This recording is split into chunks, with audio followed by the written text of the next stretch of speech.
Paranormal investigators of Reddit, what is the scariest investigation you had to do? I love debunking supernatural claims, but one day, we were taking a look at the house that the new owners said they just bought it and wanted to get rid of it because on their first night of staying, they kept having noises, doors and cupboard doors opening and closing on their own. The wife of the couple saw a girl in an old-looking white dress stood in the upstairs box room looking out of the window.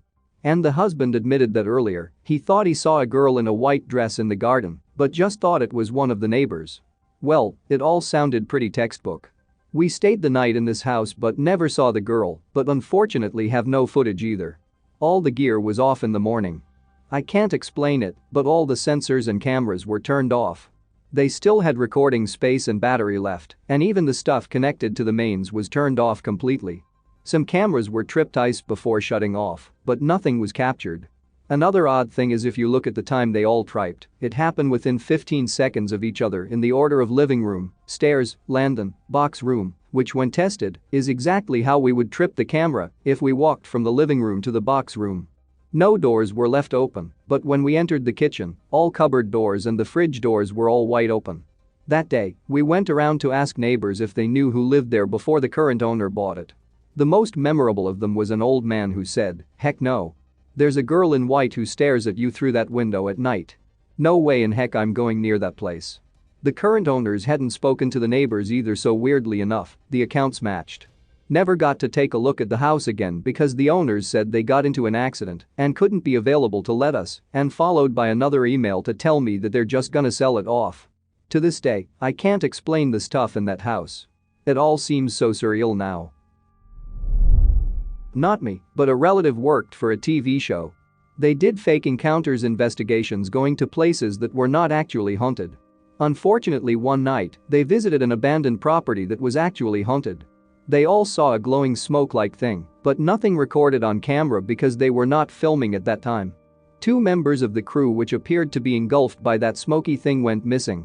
The police did not believe this story, and they were all charged with abducting their staff. They were never found. Once we decided to conduct a theoretical experiment in a filled bath. It consisted in the fact that, theoretically, in a full bath of water, there are atoms that were in the body of a certain organism. In our case, we investigated the theory of the energetic connection of atoms with dead people whose atoms in this bath are more the rest. We did everything that was needed. All we had to do was measure the magnetic fields and frequency in the bath. My task was to record it all on video and monitor. As soon as it all started, our sensors jumped and began to squeak, and something fell in the next room. We were all very scared in the bathroom 15 minutes after this. As soon as we began to flush the water, the light began to blink in the house, and the tap began to open and close in the bathroom. My friend told me that while he was flushing the water, something grabbed him under the water. But I don't believe him. My university's ghost hunting club rented out the Yorktown for a ghost hunt a few years ago. If you ever go visit, make sure to check out the kitchen area because they have these mannequins set up behind the grills as part of the display, and it's unnerving AF in complete darkness. Now, I was down in the kitchen area with 2 other people setting up equipments when out of the blue, the distinct sound of spatulas scraping against the grill echoed down the hall and stopped abruptly, right before we managed to turn the cam and microphone on. There were only 1 janitor and 1 security guard staffed that night, and they remained above deck the entire time in order not to interfere with the investigation. No one else was down there with us. It didn't sound like an animal or something falling because it occurred in a repetitive pattern, and it was a clear, scraping sound. It wasn't the pipes because the ship is out of commission, and the HVAC system had been turned off to reduce background noises. Nothing animatronic down there, and there aren't any working speaker systems I'm aware of amongst the many other things I considered. I'm sure there may be a perfectly logical explanation for it, but until I know what it is, it's still one of the freakiest experiences I've ever had. I'm not exactly a paranormal investigator, but I did go to this haunted house out in Mexico. The story behind it being haunted was because a family member I had was hanged by the government in a war between the church and government. I took a cousin with me. So anyway, we get in and start exploring the place. There was nothing unordinary besides we saw stuff that wasn't in the same place every time we looked. Also, we would hear voices. At one point, we just heard a man scream and booked it out the house. I came back alone the next day to find everything was moved beside the big furniture. I only came back to grab a backpack I left when I was in a hurry to leave. I found it hanged on a coat rack. I was creeped out but grabbed it and I checked the master bedroom out. I saw a noose and a man who was see-through. I just ran, but before I got back to my car, I looked back and saw my great-great-uncle waving at me like he knew who I was. He said my name, or I thought he said my name. A lot of men in my family is named Alfredo. I never went back, and I don't think I ever will. Stayed the night at the Malvern Manor in Malvern, Iowa. Lots of history about the place. I won't go into it now. It was around 1 or 2 a.m., and my small group went up into one of the rooms belonging to a deceased resident named Hank, a crotchety old man. His old clothing was left behind when the building was condemned, and the owner of the building hinted that he didn't like people touching it. So, of course, we go up there and mess with his old clothing. Afterwards, I fold it all up and put it into his old dresser. I lean against the dresser and start listening to an audio recorder, and at the same time, I start feeling this throbbing burning heat up my neck. It started off real light and then became so intense that I was actually afraid something was biting me, a bug or bat or something. I instantly started recording with my audio device and I captured an old man saying, "I want you to go. I want you gone." I used to do amateur ghost hunting in 2011 to 2013-ish. I, as a skeptic, decided to try it to spill the myth of ghosts because I wanted to believe it was fake, anywho, or real. I forget which I wanted, but I assure you, I know which of the two I lean towards now. So I bought a ghost spirit box from a guy for really cheap. Got it for like $20.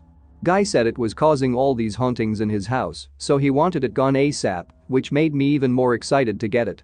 So anywho, me and my ex took it to 2 haunted places. One called the Triple K Tree. When we got there, we weren't expecting anything at all. We went at around 12 to 1 a.m. It was dark, it was spooky, but only spooky because it was dark and we couldn't see anything. Going based off only online directions, we took our flashlight, our phones recording the ghost box sounds, and headed our way towards the tree. Once we located the tree, we sat and listened to the ghost box. Within 5 minutes of locating the tree, the ghost box muttered the N-word 2 times. Followed with another time and a threat to kill all ends. We got this all recorded too, and I have the recordings somewhere on my PC of this all happening. We left shortly after as we just felt uncomfortable. The second time was at a local haunted monastery. We went with zero knowledge of this place, except we heard it was haunted and well lit at night. I didn't feel uncomfortable when I was there, my ex did. When we turned the cameras on and the spirit box, we talked for about 20 to 30 minutes trying to get anything, but we weren't getting any voices at all. But then, I gave the spirit box to my ex at the time, and immediately, we got like 2 to 3 voices. All it tells my ex is to die. Get her out of here, cussing and so forth. Once she gave me the spirit box back, it stopped. We left shortly after and never went back.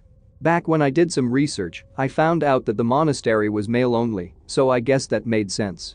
There was 2 times when the ghost box turned on all by itself, one time just sitting on my dresser, and another time with no freaking batteries in it. That was the last time I played around with it and I haven't hunted since. So yeah, that stuff's real. So my scariest experience was we went to a museum in Lavetta, Colorado, and we were in a medical supply room. We started talking about mental illness and I was sitting on the ground, then all of a sudden, there was a gigantic presence that enveloped me, and I couldn't explain it. It wasn't mean, but every time I tried to move away from it, it would continue following me. I had to get up and leave the room. Our sensitive, she saw the same thing, and we both felt that it was a male presence, but it was most likely mentally disabled because we were talking about electroshock therapy beforehand. I will never claim that I'm a sensitive, but my senses have definitely heightened and since then. One of the locations we were investigating for paranormal activity was an old castle called Argillian Castle in Dublin, Ireland. 4 of us were investigating it overnight. We were getting no readings on anything at all, then we begin to get spikes on our EMF meter, yet that can sometimes just be down to disturbances in the area. So we took out one of our recording devices. These are really sensitive machines to see if we can pick up any audio from around us. We turned it on and left it in the room which the EMF was picking up readings. We then left the room to ensure we would not cause any noise on it. When we went back about 15 minutes later and played through the tape, we heard this eerie crying sound coming from what sounded like a woman. It couldn't have been anyone else in the castle considering it was empty, and the caretaker was this really old guy with a deep voice. He wasn't even anywhere near us in the castle anyways, but down in his hut at the bottom of the castle garden. We were investigating an abandoned hospital. We were doing an EVP where you have a sound recorder set up in a room and you ask questions about every 30 seconds. You have to wait that long because it takes a while to respond, and if you don't wait, you could end up talking over a response. Anyways, I was in the basement with 2 other ladies and a guy. In my head, I kept getting this thought of, I want this girl to come to my office with me. I couldn't push it out of my head, so I asked the empty room, do you want her to come into your office? When going back and reviewing the tapes, we had a response to that very question, a very clear and audible yes. I think for me, this validates a lot because I heard a voice in my head and it responded with something on a tape recorder. While this may be convincing to me, I realize it may not for others.